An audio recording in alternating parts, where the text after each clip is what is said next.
Gold Diggers of 49 is a really enjoyable, if slightly questionable, Warner Brothers cartoon. This was released in 1935, directed by Tex Avery, written by Tex Avery and Cal Howard. And we have a brilliant voice cast including Billy Bletcher, Tommy Boyd, Joe Dougherty, Bernice Hansen, and the Californians as the Cowboy Vocalists.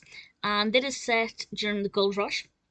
And there are two narratives here. One, Beans is trying to start up a romantic relationship with Porky's daughter called Little Kitty. Now, how Porky Pig has a cat for a daughter, I don't know. But never mind. And Beans has a romantic interest in her.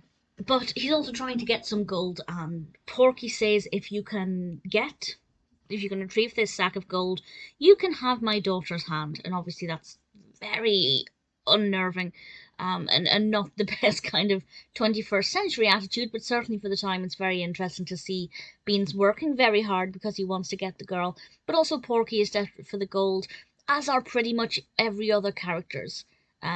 Every other character is desperate to get this gold as well. Very high energy, a lot of enthusiasm, very quick paced, really great music to go along with that, and it's very well animated. I'm not sure how I feel about the speed lines.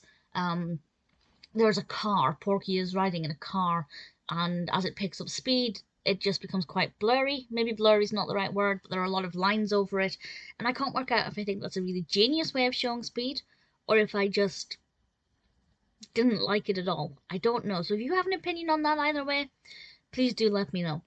But I enjoyed it. I thought it was a different concept. I've not seen a cartoon exactly like this one. I love Beans as a character. Little Kitty is, I think, new to me. Porky, I don't like this version of Porky Pig. Porky Pig went through a couple of changes before he became the character that we now know and love as Porky Pig. And this design of him, I don't take to it.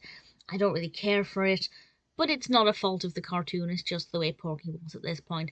According to IMDb, this is actually Tex Avery's directorial debut, which is pretty great if that is the case. What he went on to do after this is phenomenal. He directed so many amazing cartoons, largely for MGM, but also for Warner Brothers. And I think this is a pretty solid start. I really liked it, very well animated, fascinating narrative, great energy, music to go with it. Gold Diggers of 49 is definitely one that I enjoyed.